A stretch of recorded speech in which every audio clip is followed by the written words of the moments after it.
بسم الله الرحمن الرحيم. السلام عليكم ورحمة الله تعالى وبركاته. الحمد لله على حلمه بعد علمه وعلى عفوه بعد قدرته، والحمد لله أن جعلنا من أمة محمد صلى الله عليه وسلم.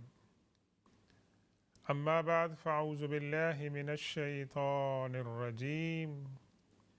بسم الله الرحمن الرحيم. من المؤمنين رجال صدقوا ما عاهدوا الله عليه، فمنهم من قضى نحبه ومنهم من ينتظر وما بدلوا تبديلا. صدق الله مولانا العظيم وبلغنا رسوله النبي الأمي الأمين الكريم، ونحن على ذلك لمن الشاهدين والشاكرين، والحمد لله رب العالمين. اللهم انفعنا بما علمتنا وعلمنا بما ينفعنا ورب زدنا علما. السلام علیکم ورحمۃ اللہ تعالی وبرکاتہ۔ محترم ناظرین گرامی اور سامعین کرام، آج آپ کی خدمت میں دوبارہ حاضر ہیں ایک نئی صبح کے ساتھ، اس تمنا اور اس دعا کے ساتھ کہ آپ جہاں کہیں بھی ہوں، اللہ تبارک و تعالی آپ کو ایمان کی سلامتی عطا فرمائے، آپ کو صحت اور عافیت عطا فرمائے، اور آپ کا جو ماحول ہے گرد و نواح کا، اس کو آپ کے لیے اللہ تبارک و تعالی خوشگوار بنائے۔ اپنی گفتگو شروع کرنے سے پہلے آپ سے درخواست کریں گے کہ آپ دعا کریں فلسطین، غزہ کے مظلومین کے لیے۔ اللہ تبارک و تعالی ان کو امن اور سلامتی اور صحت اور عافیت اور آزادی کی نعمت جو ہے وہ جلد از جلد عطا فرمائے۔ اللہ تبارک و تعالی ملک شام، لبنان اور جہاں کہیں بھی مظلومین ہیں، اللہ تبارک و تعالی ان سب کو اپنی عافیت کے اندر رکھے۔ ناظرین گرامی، ہماری گفتگو پچھلے ہفتے اللہ کے رسول صلی اللہ علیہ وسلم کے ایک جلیل القدر صحابی جناب حضرت جریر بن عبداللہ البجلی رضی اللہ تعالی عنہ وارضاہ کی زندگی کے کچھ واقعات کے بارے میں تھی، اور ہم آج دوبارہ ان کی زندگی کے چند دیگر جو پہلو ہیں ان کے بارے میں گفتگو کریں گے۔ جیسا کہ عرض کیا تھا کہ ان کو حضور پاک صلی اللہ علیہ وسلم کی صحبت میں رہنے کا بہت کم موقع ملا، لیکن جو موقع ملا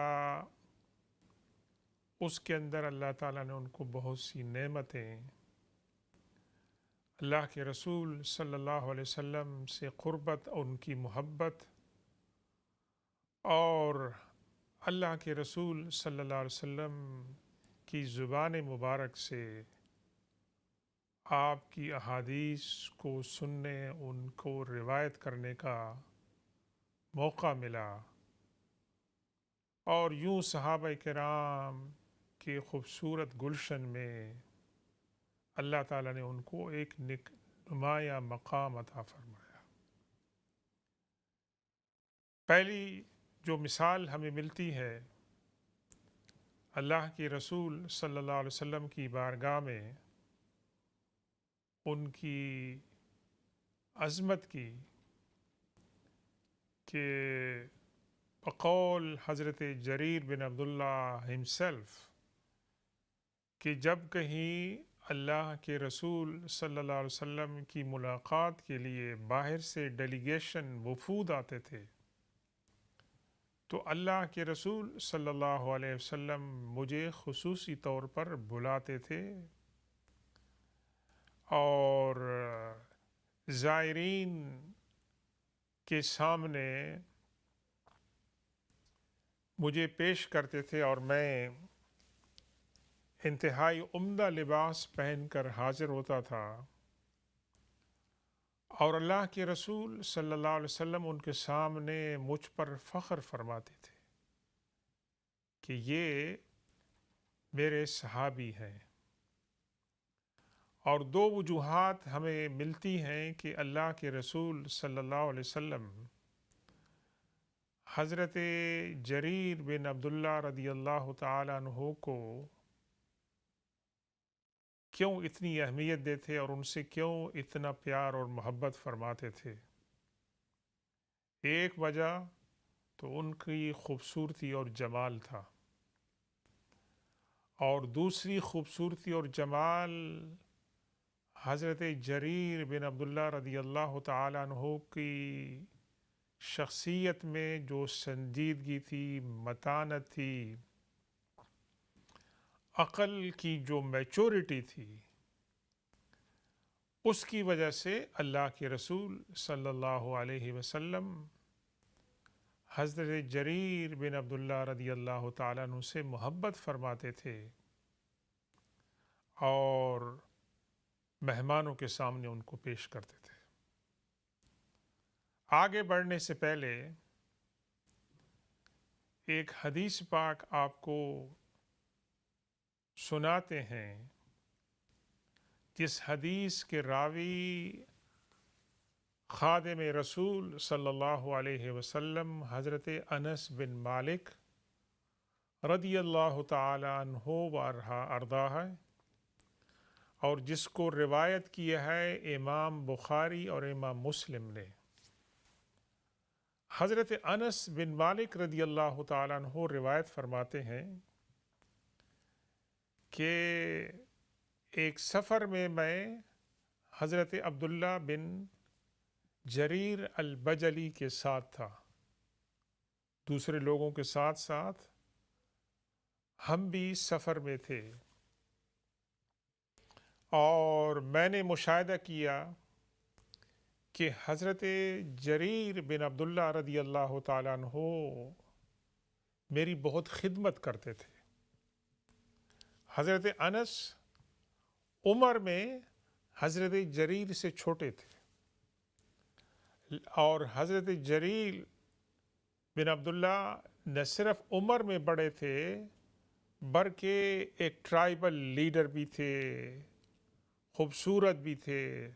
جسامت بھی، ان کی بڑی اچھی پرسنالٹی تھی۔ تو حضرت انس بن مالک رضی اللہ تعالیٰ عنہ فرماتے ہیں کہ میں نے ان سے کہا کہ آپ پلیز یہ تکلف نہیں کریں، آپ مجھ سے عمر میں بڑے ہیں،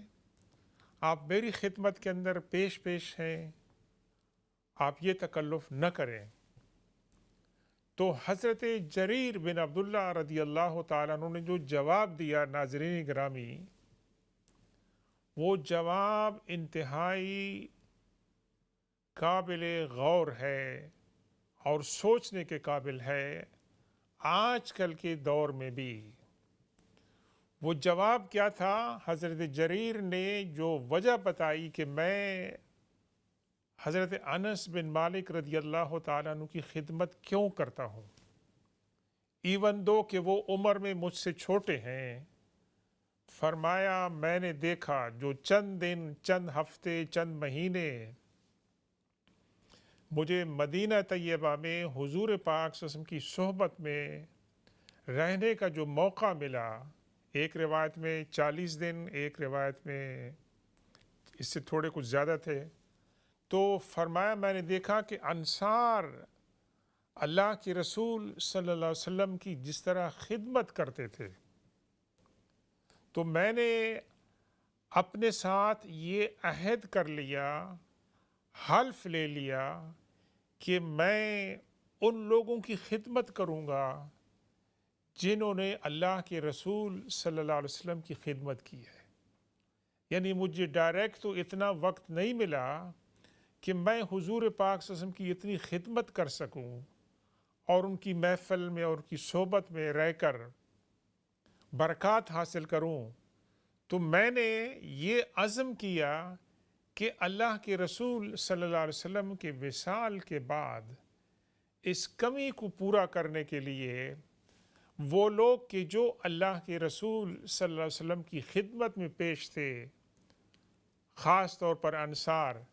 میں ان کی خدمت کروں گا. اور یہ جو حدیث پاک ہے اس کو امام مسلم اور امام بخاری نے جو ہے اپنی کتابوں میں درج کیا ہے، اور ریاض الصالحین کی جو کمپائلر ہیں حدیث پاک کی، انہوں نے اس کو اس چیپٹر کے اندر ریکارڈ کیا ہے کہ جس کے اندر والدین اور والدین کے دوست اور ان کے جاننے والے اور وہ لوگ جو بزرگ ہیں جن کی عزت اور احترام وہ اس کے مستحق ہیں، وہ اس کی ایک انہوں نے چیپٹر باندھا ہے. اور اس چیپٹر میں آخری حدیث انہوں نے یہ ذکر کی ہے حضرت انس بن مالک رضی اللہ تعالیٰ عنہ کی. تو ناظرین کرام، اس سے بہت سے اسباق ملتے ہیں. سب سے پہلا سبق یہ ملتا ہے کہ حضرت جریر بن عبداللہ رضی اللہ تعالیٰ عنہ کے دل میں نہ صرف اللہ کے رسول صلی اللہ علیہ وسلم کا احترام اور محبت تھی، بلکہ وہ تمام لوگ کہ جنہوں نے اللہ کے رسول صلی اللہ علیہ وسلم کی خدمت کی تھی اور ان کی صحبت کی تھی، ان کی صحبت میں رہے تھے، ان کا ادب و احترام اور ان کے ساتھ پیار اور محبت جو ہے یہ بھی انہوں نے اپنی زندگی کا شعار بنایا تھا. اور جہاں کہیں ان کو موقع ملتا تھا اللہ کے رسول صلی اللہ علیہ وسلم کے صحابہ کرام کی خدمت کا، اس بات کی پرواہ نہیں کرتے تھے کہ وہ صحابہ کرام ان سے عمر میں چھوٹے ہیں یا بڑے ہیں. اور آج کل ناظرین گرامی، آج کل کے فتنوں میں ایک بات یہ بھی آ گئی ہے کہ ہمارے اندر بزرگوں کا، والدین کا، انکلز کا، آنٹی کا، کمیونٹی کے ایلڈرز کا، علماء کا، مشائخ کا جو ہے ادب اور احترام وہ زوال پذیر ہے. اور ہمارے اندر، لوگوں کے اندر ایروگنس آ گئی ہے اور ہم ان کی اہمیت جو ہے وہ اس کا اعتراف نہیں کرتے ہیں. اور جو قوم اپنے بزرگوں کا احترام نہیں کرتی ہے وہ قوم پھر اللہ کی نظر سے بھی جو ہے وہ گر جاتی ہے. تو یہ بات تھی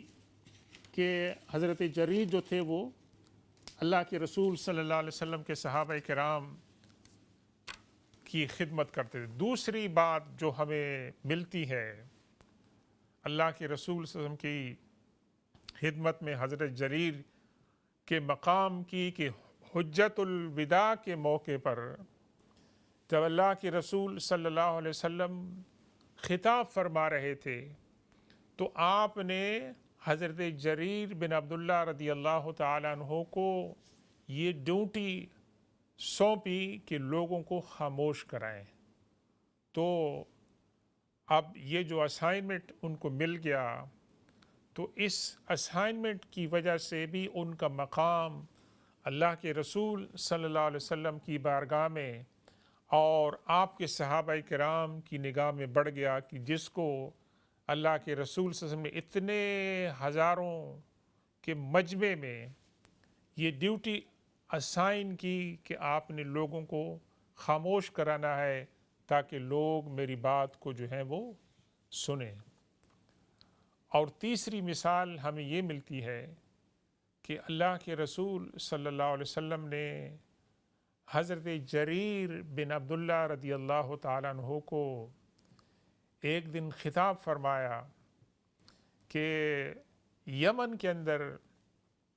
ایک مقام ہے جس کو ذی الخلصہ کہتے ہیں، اور یہ ذی الخلصہ جو تھا وہ کیا تھا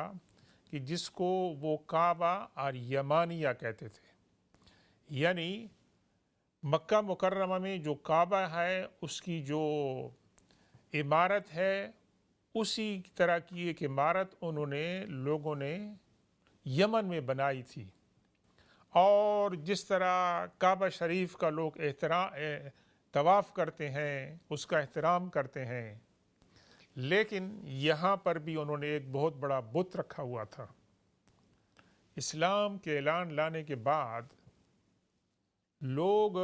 اس بت کو ہاتھ لگانے سے بھی ڈرتے تھے، اور ان کے دل میں وہی جاہلیت کا جو تھا وہ احترام موجود تھا۔ تو اللہ کے رسول صلی اللہ علیہ وسلم نے فرمایا حضرت جریر سے کہ کیا آپ مجھے کمفرٹ نہیں پہنچا سکتے ہیں، مجھے سرور نہیں دلا سکتے ہیں کہ ذی الخلصہ میں جو شرک اور بت پرستی ہو رہی ہے اور جاہلیت کی رسومات ابھی باقی ہیں اسلام لانے کے بعد،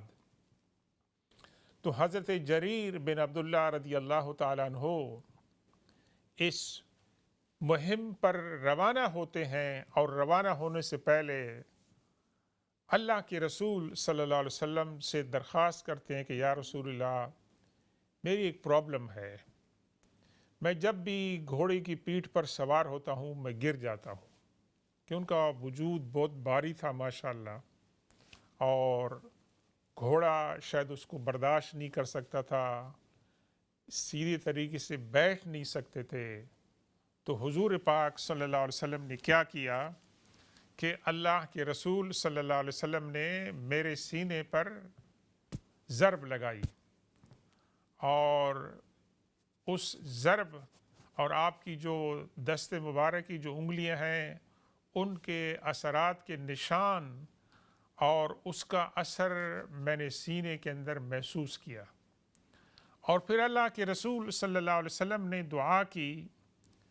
اللہم ثبت ہو، اے اللہ تعالیٰ تو جریر کو جب گھوڑے پر سوار ہو تو اس کو ثابت قدمی عطا فرما، اور اللہم ثبت ہو سے مراد یہ بھی ہے کہ اللہ تبارک و تعالیٰ اس کو دین کے اندر ثابت قدمی عطا فرما۔ اور پھر اس کے علاوہ اللہ کے رسول صلی اللہ علیہ وسلم نے حضرت جریر نے جو دعا کی تھی، درخواست کی تھی، اللہ کے رسول صلی اللہ علیہ وسلم نے اس پر اضافہ فرمایا اور فرمایا وَاجْعَلْهُ هَادِيًا مَهْدِيًّا، اور اس کو اللہ تبارک و تعالیٰ تو ہدایت دینے والا بنا، اور اللہ تبارک و تعالیٰ اس کو ہدایت پر گامزن فرما، اور اس کے ذریعے سے جو ہے اللہ تعالیٰ دوسروں کو ہدایت دے اور خود بھی یہ ہدایت پر گامزن رہے۔ تو حضرت جریر فرماتے ہیں کہ جب اللہ کے رسول صلی اللہ علیہ وسلم نے اپنے دست مبارک کے ساتھ میرے سینے پر ضرب لگائی تو اس کی برکت سے اس کے بعد میں کبھی بھی گھوڑے سے نہیں گرا۔ یہ اللہ کے رسول صلی اللہ علیہ وسلم کی دعا تھی، اور پھر اللہ کے رسول صلی اللہ علیہ وسلم نے ان کے لیے یہ بھی دعا کی کہ اللہ تعالیٰ اس کو ہدایت دینے والا اور ہدایت یافتہ جو ہے وہ بنائے۔ تو حضرت جریر رضی اللہ تعالیٰ عنہ وہاں جاتے ہیں، اور ذی الخلصہ جو کہ یمن کے لوگوں کا ایک کعبہ تھا، لیکن وہاں ایک بہت بڑا بت رکھا ہوا تھا جس کے اندر ان کے قبیلے کے لوگ بھی شامل تھے، انہوں نے اس کو تباہ کیا اور وہاں پر اس کا کام جو ہے وہ ختم کر دیا، اور پھر اپنے ایک ساتھی کو بھیجتے ہیں چند سواروں کے ساتھ کہ جائیے اور اللہ کے رسول صلی اللہ علیہ وسلم کو خوشخبری دیجئے کہ آپ نے جس مہم پہ ہمیں بھیجا تھا، جو کام ہمیں سپرد کیا تھا، وہ کام پورا ہو گیا ہے۔ اور حضور پاک صلی اللہ علیہ وسلم کے وصال سے چند دن پہلے یہ لوگ پہنچتے ہیں، تو حضور پاک صلی اللہ علیہ وسلم ان کے لیے دعا کرتے ہیں۔ عام طور سے حضور پاک صلی اللہ علیہ وسلم کسی کے لیے دعا فرماتے تھے تو 1 مرتبہ یا 3 مرتبہ، لیکن ان کے لیے اس کمپین کے اندر جتنے لوگ تھے تمام کے لیے اللہ کے رسول صلی اللہ علیہ وسلم نے 5 مرتبہ برکت کی دعا فرمائی۔ تو اس سے ناظرین کرام پتہ چلتا ہے کہ حضرت جریر بن عبداللہ البجلی رضی اللہ تعالیٰ عنہ کو اللہ کے رسول صلی اللہ علیہ وسلم کی بارگاہ میں کتنا بڑا مقام جو ہے وہ نصیب تھا۔ ایک چوتھی مثال عرض کرتے ہیں کہ حضور پاک صلی اللہ علیہ وسلم نے حضرت جریر بن عبداللہ رضی اللہ تعالیٰ عنہ کو ایک دوسری ذمہ داری بھی عطا فرمائی کہ یمن کے جو قبائل تھے ذی القلا اور دوسرے جو قبیلے تھے ان کے پاس اپنا سفیر بنا کر بھیجا، اور سفیر بنا کر بھیجنے کے ساتھ یہ ذمہ داری بھی عطا فرمائی کہ ان دونوں قبائل کو وہ اسلام کا پیغام پہنچائیں اور اسلام کی دعوت دیں۔ حضرت جریر بن عبداللہ رضی اللہ تعالیٰ عنہ کی حکمت سے یہ دونوں قبائل جو ہے وہ مسلمان ہوئے اور اسلام کے اندر جو ہے وہ داخل ہوئے۔ اور اس کے علاوہ حضرت جریر بن عبداللہ رضی اللہ تعالیٰ عنہ کو حضور پاک صلی اللہ علیہ وسلم نے ایک دوسری ذمہ داری بھی عطا فرمائی۔ ان کا جو قبیلہ تھا بجیلہ، وہ ایک بڑا قبیلہ تھا، ایک اہم قبیلہ تھا بنو قحطان میں سے، لیکن وہ لوگ سکیٹرڈ تھے، وہ ایک جگہ پر بطور قبیلہ نہیں موجود تھے، مختلف قبائل کے اندر جو تھے وہ تھے۔ اور حضور پاک صلی اللہ علیہ وسلم نے حضرت جریر کو یہ رسپانسبلٹی عطا فرمائی کہ آپ نے اپنے قبیلے کو یونائٹ کرنا ہے، ان کو اکٹھا کرنا ہے، وہ جو منتشر ہیں ان کو انتشار سے نکال کر ایک پلیٹ فارم کے اوپر آپ نے لانا ہے۔ تو حضرت جریر نے اللہ کے رسول صلی اللہ علیہ وسلم سے درخواست کی کہ یا رسول اللہ، آپ مجھے ایک دستاویز لکھ دیں کہ میں اپنی قوم کے سامنے پیش کر سکوں کہ یہ آپ نے مجھے ڈیوٹی دی ہے، اور تاکہ میں جب ان کو یہ کہوں گا تو وہ میری بات کو سنیں گے، بجائے اس کے کہ میں اس کو کہوں کہ اللہ کے رسول نے مجھے فرمایا ہے۔ تو حضور پاک صلی اللہ علیہ وسلم نے تحریری طور پر یہ ڈاکومنٹ حضرت جریر کو عطا فرمائی۔ تو حضور پاک صلی اللہ علیہ وسلم کے وصال کے بعد جب حضرت ابوبکر صدیق رضی اللہ تعالیٰ عنہ خلیفہ بنتے ہیں تو اس وقت بہت سارے چیلنجز آ جاتے ہیں، اور اس چیلنجز میں کئی لوگ جو ہیں وہ دین سے پھر جاتے ہیں۔ تو حضرت جریر کو اللہ کے رسول صلی اللہ علیہ وسلم نے جو دعا دی تھی، اللہم ثبتہ وجعلہ ہادیا مہدیا، کئی ٹرائبل لیڈرز اپنے ٹرائب کے ساتھ وہ اسلام سے پھر گئے۔ حضور صلی اللہ علیہ وسلم کے وصال کے بعد حضرت ابوبکر صدیق رضی اللہ تعالیٰ عنہ کی خلافت کی ابتدا میں زکوٰۃ دینے سے انکار کر دیا، نئے لوگوں نے نبوت کا اعلان کیا، تو وہ جو حضور صلی اللہ علیہ وسلم کے سامنے مسلمان ہوئے تھے وہ لوگ جو تھے وقتی طور پر وہ اسلام سے پھر گئے، لیکن حضرت جریر رضی اللہ تعالیٰ عنہ اسلام کے اوپر ثابت قدم رہے۔ اور اس کے بعد جو حضرت ابوبکر صدیق رضی اللہ تعالیٰ عنہ نے جو کمپین چلائی تھی اس کے اندر یمن میں انہوں نے بڑا اہم کردار ادا کیا، اور اللہ تعالیٰ نے ان کو فتنہ ارتداد سے جو ہے وہ بچایا۔ انشاءاللہ ہم تھوڑی دیر کے بعد وقفے کی طرف جا رہے ہیں، اور وقفے کے بعد جب ہم حاضر ہوں گے تو آپ کے کوئی سوالات ہوں گے تو ان کے جوابات دینے کی کوشش کریں گے، اور اس دوران ہم حضرت جریر رضی اللہ تعالیٰ عنہ کی زندگی کے کچھ دیگر پہلو جو ہیں ان کے سامنے آپ کے سامنے رکھیں گے۔ ہمارے ساتھ رہیے۔ سبحان ربک رب العزت عما یصفون وسلام علی المرسلین والحمد للہ رب العالمین والسلام علیکم ورحمۃ اللہ تعالی وبرکاتہ.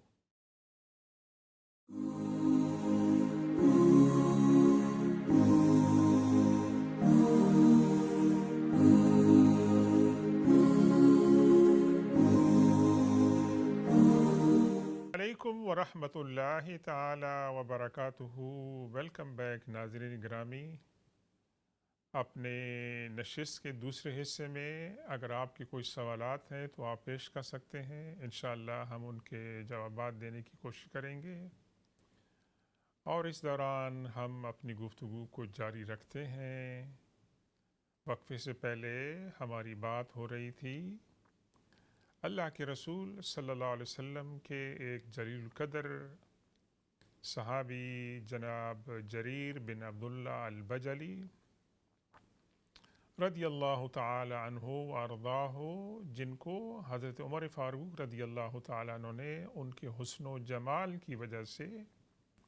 فرمایا کہ حضرت جریر امت محمدی صلی اللہ علیہ وسلم کے یوسف علیہ السلام ہیں. تو بات یہ ہو رہی تھی کہ حضور پاک صلی اللہ علیہ وسلم کے وصال کے بعد حضرت جریر کے ذہن میں یہ بات رہی کہ حضور پاک صلی اللہ علیہ وسلم نے جو عہد ان سے لیا تھا اور جس کے لیے انہوں نے تحریری ڈاکیومنٹ دی کہ جریر اپنی منتشر قوم کو اکٹھا کرو، یہ ان کا کنسرن تھا، اور ان کے ذہن میں یہ تھا کہ میں اللہ کے رسول صلی اللہ علیہ وسلم کی اس وصیت پر عمل کروں. لیکن حضور پاک صلی اللہ علیہ وسلم کے وصال کے بعد حالات تبدیل ہوئے، چیلنجز آئے، ارتداد کا فتنہ ہوا، جھوٹے نبوت کے دعوے دار اٹھے، لوگوں نے زکوٰۃ دینے سے انکار کیا، اور حضرت جریر بن عبداللہ رضی اللہ تعالیٰ عنہ اس وصیت کو پورا نہ کر سکے، کیونکہ وہ بذات خود ان فتنوں کو کچلنے میں جو تھے وہ انتہائی ایکٹیو تھے، اور انہوں نے اس کے اندر بہت بڑا کنٹریبیوشن کیا. اللہ تعالیٰ ان کو اس کی جزا عطا فرمائے.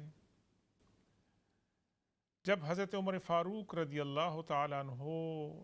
نے خلافت کی ذمہ داری سنبھالی تو اس وقت بھی اسلامی امپائر جو تھی اس کی ایکسپینشن ہو رہی تھی. تو اس کے مارکوں کے اندر حضرت جریر کو تاریخی رول پلے کرنے کا موقع ملا. اگرچہ حضور پاک صلی اللہ علیہ وسلم کی زندگی میں حضرت جریر کو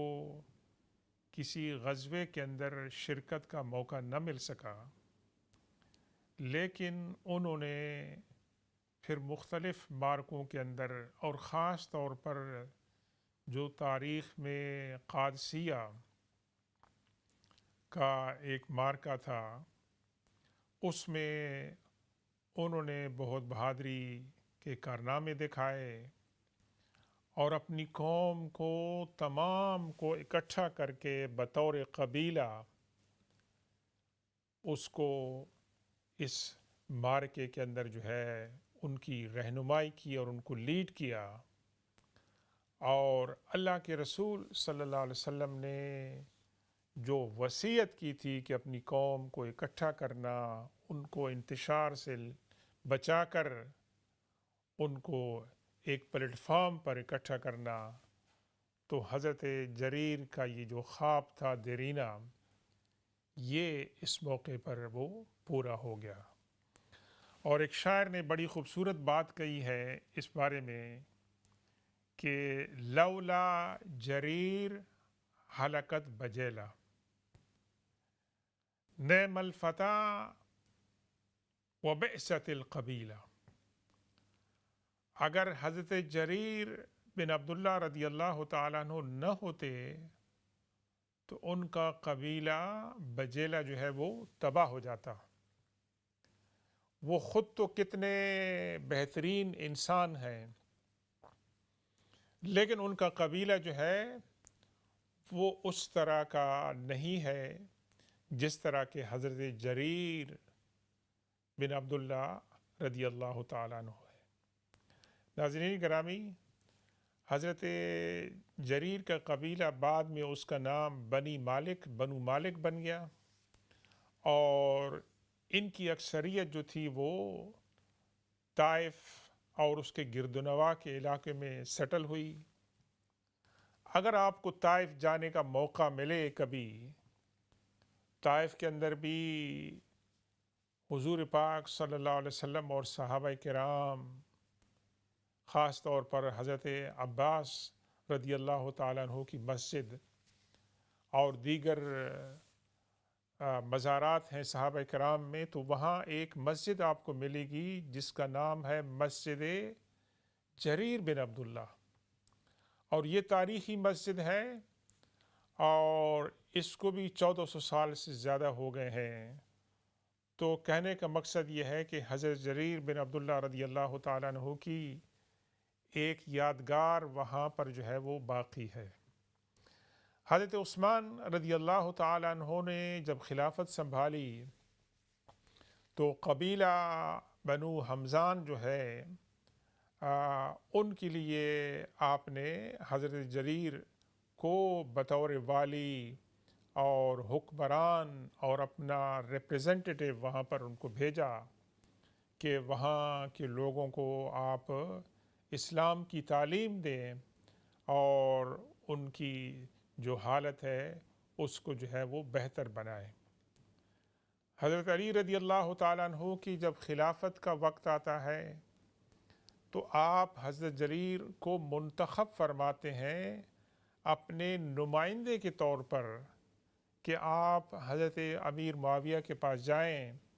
اور ان سے یہ کہیں کہ وہ حضرت علی رضی اللہ تعالیٰ عنہ کی خلافت کو تسلیم کر لیں، اور انہوں نے جو دوسری مہم چلائی ہوئی ہے اس سے اپنے آپ کو وِدڈرا کر لیں۔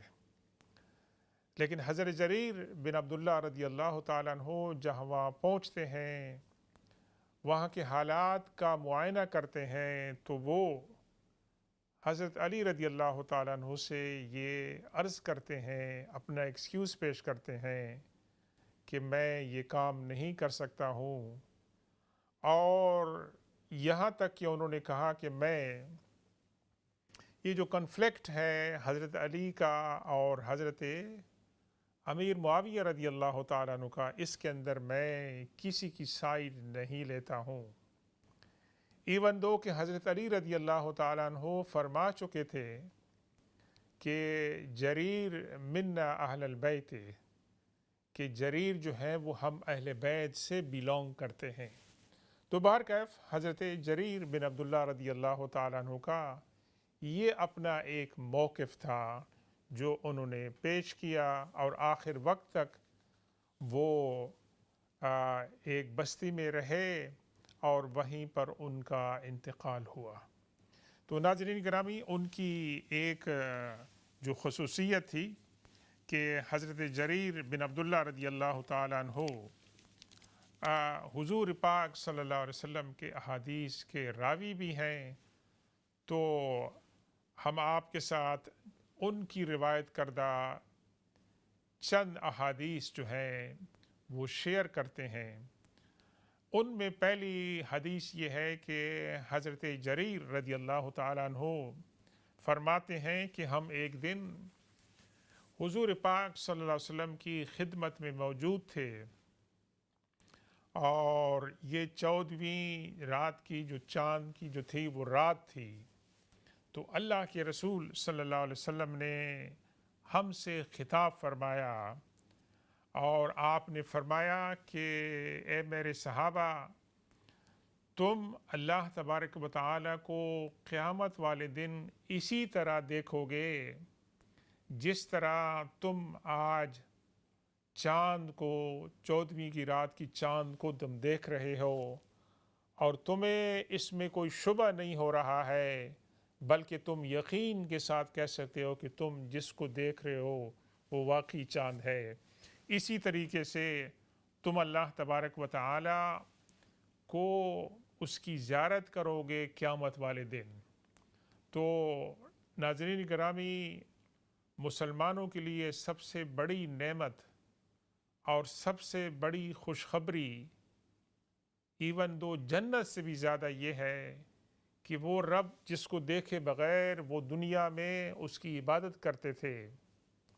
وہ قیامت والے دن اپنے رب کی اپنی نگاہوں سے زیارت کر سکیں گے اور اس معبود کو وہ دیکھ سکیں گے جس کو دیکھے بغیر دنیا میں وہ اس کی عبادت کرتے تھے۔ اور یہ اللہ تبارک و تعالیٰ کا خاص انعام ہوگا۔ اور اس کے ساتھ ساتھ اللہ کے رسول صلی اللہ علیہ وسلم نے مزید ایک وصیت اور تعلیم بھی فرمائی جو بڑی حکمت والی ہے، اور آپ نے فرمایا اس کے ساتھ بھی کہ اگر تم سے ہو سکے تو فجر کی نماز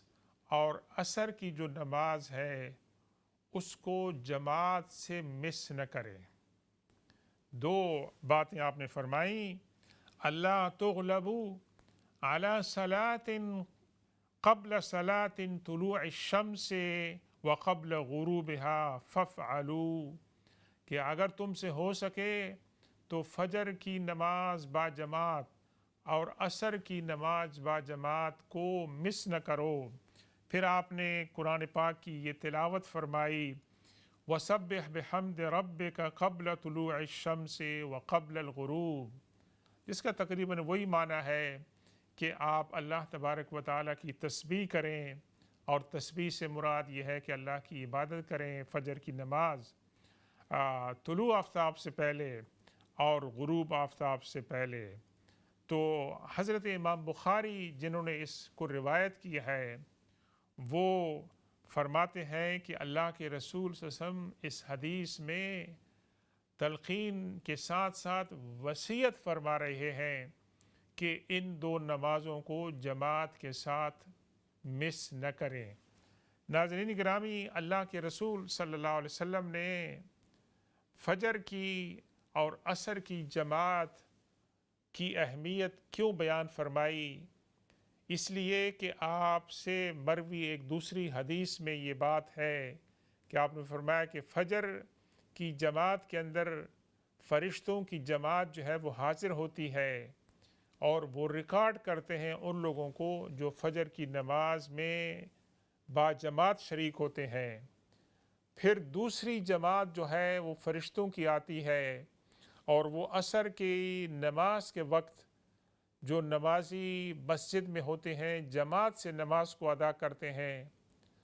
ان کی لسٹ بناتی ہے، ان کو ریکارڈ کرتی ہے۔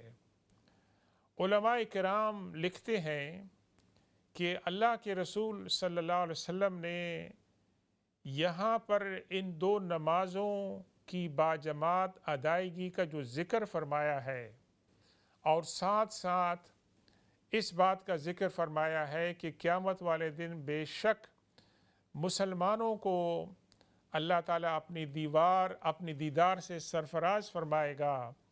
تو یہ جو دو باتیں ہیں ان کے اندر ایک بہت ہی لطیف لنک ہے، اور وہ یہ ہے کہ اللہ تبارک و تعالیٰ فجر اور عصر کی نماز با جماعت ادا کرنے والے مسلمانوں کو اپنی دیدار سے قیامت والے دن محروم نہیں کرے گا۔ تو اس سے پتہ چلتا ہے کہ فجر کی جو جماعت ہے اور عصر کی جو جماعت ہے ان دونوں کے اندر شرکت جو ہے اس کے بہت سے فوائد ہیں، اور ان میں ایک بڑا فائدہ یہ ہے اور حکمت یہ ہے کہ اللہ تبارک و تعالی قیامت والے دن ان دو نمازوں کو باجماعت ادا کرنے والوں کو اپنی دیدار سے جو ہے وہ مشرف فرمائے گا کیونکہ فجر کی جماعت کا مسجد میں جا کر ادا کرنا مشکل ہے۔ اس وقت انسان بیڈ سے اٹھ کے اپنے گھر میں تو نماز ادا کرنا آسان ہوتا ہے، لیکن گھر سے نکل کر مسجد میں جا کر نماز پڑھنا، موسم گرم ہے، ٹھنڈا ہے، تاریکی ہے، اور بہت سے چیلنجز ہیں، نیند کا غلبہ ہے، تو اس کا انعام اللہ تعالیٰ نے بڑا رکھا ہے۔ اور اسی طریقے سے عصر کی جماعت کہ ہم اپنے کاموں میں شاپنگ کے اندر مصروف ہوتے ہیں، کام سے واپس آ رہے ہوتے ہیں یا کام کو پورا کر رہے ہوتے ہیں اور ہمیں ٹائم نہیں ملتا ہے، تو اللہ تعالیٰ نے ایسے مشکل حالات میں جو لوگ کی نماز با جماعت کی پابندی کرتے ہیں، اللہ تبارک و تعالیٰ ان کو انعام بھی جو ہے وہ بڑا عطا فرماتے ہیں۔ اللہ تبارک و تعالیٰ سے دعا ہے کہ ہمیں نماز با جماعت کی اللہ تعالیٰ توفیق عطا فرمائے، اور اللہ تبارک و تعالیٰ اس کے جو انعامات ہیں اور جو برکات ہیں وہ ہمیں عطا فرمائے۔ تو اس کے علاوہ ناظرین گرامی، ایک دو حدیث آپ کے ساتھ ہم مزید جو ہیں وہ شیئر کرتے ہیں کہ حضور پاک صلی اللہ علیہ وسلم سے حضرت جریر نے جو احادیث سنی، ان کی تعداد بعض روایات میں 100 ہے، کچھ میں زیادہ بھی ہے، لیکن ہم آپ کے ساتھ چند شیئر کر رہے ہیں۔ مثال کے طور پر اللہ کے رسول صلی اللہ علیہ وسلم سے یہ حدیث بھی وہ روایت کرتے ہیں کہ آپ نے فرمایا من لا یرحم لا یرحم۔ بہت ہی مختصر الفاظ ہیں حدیث پاک کے، لیکن انتہائی کمپریہنسو ہیں اور جامع ہیں کہ ہمارے ساتھ ایک کالر ہیں۔ السلام علیکم ورحمۃ اللہ تعالی وبرکاتہ۔ وعلیکم السلام ورحمۃ اللہ وبرکاتہ۔ مفتی صاحب، میں نے ایک دو مسئلے پوچھنے تھے۔ جی، کہ میرا خیال ہے کہ ابھی بھی میں نے پروگرام سنا، پتہ تو نہیں ہے۔ ایک تو میں نے خواب کے بارے میں کسی بہن کا سوال تھا خواب کا، تو میں سوچا کہ آپ سے پوچھ لوں۔ وہ کہتی ہے کہ میرے والد صاحب کا انتقال ہو گیا، تو ان نے مجھ سے کچھ پیسے مانگے تھے کہ مجھے دو، تو میں نے دے دیے، تو لے کر چلے گئے۔ تو مجھے حیرانگی ہے کہ اس بات میں کہ کیا وجہ، کیوں ان نے مانگے تھے۔ اور دوسرا میرا سوال یہ ہے کہ میری یہ خالہ ہیں، وہ بیمار ہیں بیچاری کافی، تو میں بھی بیمار ہوں، جا نہیں سکتی۔ تو ایک بار وہ بہت غصے میں تھی کہ نہیں تم جا سکتی، تو میں نے کہا کہ اگر اب تم مر بھی جاؤ نا تو میں قسم نہیں واپس آؤں گی، تو میں قسم توڑنا چاہتی ہوں، کیسے توڑی جائے؟ مفتی صاحب آپ کی بہت مہربانی۔ اچھا، ایک بات میں عرض کر دوں آپ کے جانے سے پہلے جی کہ ہم یہاں خواب کی تعبیر تو نہیں بتاتے ہیں، لیکن آپ نے جو خواب دیکھا تھا انہوں نے وہ خواب میں والد صاحب نے خواب میں پیسے مانگے تھے؟ جی، خواب میں مانگے۔ اچھا، تو دیکھیں، ایک تو یہ ہے کہ میں عرض کر دوں کہ اللہ کے رسول صلی اللہ علیہ وسلم نے جو ہمیں نصیحت فرمائی ہے کہ اگر آپ اچھا خواب دیکھیں تو آپ کسی ایسے اللہ کے نیک بندے سے شیئر کریں اس کی تعبیر، کہ جو خواب کی تعبیر کے ایکسپرٹ ہیں، اور اگر آپ کسی کو نہ بتائیں تو اللہ تعالیٰ سے خیر و برکت کی دعا کریں۔ اگر آپ کو خواب میں کوئی ناخوشگوار بات نظر آتی ہے تو آپ اس کا ذکر کسی سے نہ کریں، اور یہ کہ اس کو معاملے کو اللہ کی طرف رہنے دیں۔ تو اس کے اندر یہ بھی ہو سکتا ہے، اس کی بہت سی تعبیرات ہو سکتی ہیں، جیسے میں نے عرض کیا کہ ہم یہاں تعبیر نہیں بتاتے ہیں، تو کہ آپ ان کے لیے صدقہ و خیرات کریں، ان کے لیے دعا کریں، اور اگر آپ کے علم میں ہے کہ ان کے ذمے کسی کو قرض دینا تھا اور وہ دنیا سے چلے گئے، وہ قرض ادا نہ کر سکے یا کوئی اور ایسا کام تھا، تو آپ وہ کام کر سکتے ہیں، لیکن ان کے لیے دعائیں کرتے رہیں، ان کے لیے صدقہ و خیرات کریں، اللہ تبارک و تعالی خیر عطا فرمائے گا۔ آپ نے ہاں، ہمارے ساتھ ایک کالر ہے جناب۔ السلام علیکم۔ السلام علیکم ورحمۃ اللہ وبرکاتہ۔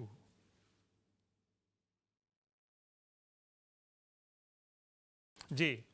تو دوسرا آپ نے جو سوال تھا میں اس کو پورا نہیں سمجھ سکا کہ آپ کی خالہ ہیں وہ بیمار ہیں، آپ بیمار ہیں، کوئی بات کسی چیز کی آپ نے قسم کھائی ہے، اگر آپ نے قسم ایسی چیز کی کھائی ہے کہ جس کو پورا کرنے میں اللہ کی ناراضگی ہے، اللہ کے رسول کی ناراضگی ہے اور شریعت کی خلاف ورزی ہے، تو وہ قسم پورا کرنا حرام ہے۔ ویسے تو حکم ہے کہ قسم آپ کھاتے ہیں تو اس کو پورا کریں، لیکن ایسی قسم اگر آپ نے کھائی ہے کہ جس کو پورا کرنے میں شریعت کی خلاف ورزی ہے، تو اس قسم کو جو ہے آپ توڑ دیں اور اس قسم کا کفارہ دیں، اور اس کا کفارہ کا طریقہ یہ ہے کہ آپ 10 مسکینوں کو کھانا کھلائیں، یا 10 مسکینوں کو ان کو جو ہے لباس پہنائیں، یا یہ ہے کہ آپ کسی غلام کو آزاد کریں، یا جو ہے وہ آپ روزہ رکھیں۔ تو ان میں سے جو بھی آپ کے لیے آسان ہو وہ کر لیں، لیکن ہم بعض اوقات قسم کھا لیتے ہیں غصے کی وجہ سے، اور ہم اس وقت خیال نہیں رکھتے ہیں کہ ہم نے میں قسم کھاتا ہوں کہ میں آپ سے زندگی بھر ملاقات نہیں کروں گا۔ تو یہ قسم اس طرح کی خاص طور پر رشتہ داروں کے ساتھ، دوست احباب کے ساتھ جو ہے اس طرح کی قسم کھانا جو ہے وہ اس کے اندر شریعت کی مخالفت ہے، تو اس قسم کو توڑنا بہتر ہے، اس پر عمل کرنا جو ہے وہ ناجائز ہے، اور اس کا کفارہ جو ہے وہ ادا کر دیا جائے۔ اللہ تعالی ہمیں اپنی جو قسمیں ہیں ان کو کھانے میں احتیاط برتنے کی توفیق عطا فرمائے۔ تو یہ حدیث پاک اللہ کے رسول صلی اللہ علیہ وسلم سے حضرت جلیل روایت کرتے ہیں کہ من لا یرحم لا یرحم، جو کسی دوسرے انسان پر رحم نہیں کرتا اس پر رحم نہیں کیا جاتا۔ یعنی جو ظالم انسان ہے وہ ایکسپیکٹ نہ کرے کہ اللہ تعالیٰ اس کو اپنی رحمت سے نوازے گا۔ وہ ظالم انسان دنیا کے اندر ہو یا آخرت میں ہو، اپنی ظلم کی سزا جو ہے وہ پائے گا۔ ناظرین گرامی، اللہ کے رسول صلی اللہ علیہ وسلم کی یہ حدیث پاک اتنی حکمتوں والی ہے کہ اس کے اوپر جتنی بھی گفتگو کی جائے کم ہے، لیکن ہمارے لیے حضرت جریر بن عبداللہ رضی اللہ تعالیٰ نے اس حدیث کو محفوظ کیا کہ ہم جب کسی پر ظلم کرتے ہیں تو یہ بھول جاتے ہیں کہ ہمارے اوپر ایک طاقتور بھی ہے جو علی کل شیء قدیر ہے۔ اور صحابہ کرام میں سے بعض کے بارے میں یہ بات آتی ہے کہ اگر وہ غلام کے اوپر ہاتھ اٹھاتے تھے تو ان کو یہ بات یاد دلائی جاتی تھی کہ اگر آپ ان کو اپنے غلام کے اوپر ہاتھ اٹھا رہے ہیں تو آپ یاد رکھیں کہ آپ کے اوپر بھی ایک ہستی ہے جو علی کل شیء قدیر ہے۔ تو انشاءاللہ ہم مزید گفتگو جاری رکھیں گے حضرت جریر بن عبداللہ رضی اللہ تعالیٰ عنہ کی زندگی کے چند واقعات کے بارے میں۔ اللہ تبارک و تعالی ہمیں ان کی زندگی سے سبق حاصل کرنے کی توفیق عطا فرمائے۔ بسم اللہ الرحمن الرحیم۔ الحمد للہ رب العالمین والصلاة والسلام علی سیدنا و مولانا محمد وعلى آل سيدنا ومولانا محمد وبارك وسلم عليه۔ اللهم اشف مرضانا ومرضى المسلمين، اللهم ارحم موتانا وموتى المسلمين، اللهم اغفر لجميع موتى المسلمين الذين شهدوا لك بالوحدانية ولنبيك بالرسالة وماتوا على ذلك۔ اللهم ربنا هب لنا من ازواجنا وذرياتنا قرة اعين واجعلنا للمتقين اماما۔ اللهم ربنا لا تزغ قلوبنا بعد اذ هديتنا وهب لنا من لدنك رحمة انك انت الوهاب۔ اللهم اهدنا الصراط المستقيم صراط الذين انعمت عليهم غیر المغضوب علیہم ولا الضالین آمین۔ ربنا تقبل منا إنك أنت السميع العليم وتب علينا إنك أنت التواب الرحيم وصلى الله تعالى على خير خلقه سيدنا ومولانا محمد وآله وأصحابه أجمعين برحمتك يا أرحم الراحمين والسلام عليكم ورحمة الله تعالى وبركاته.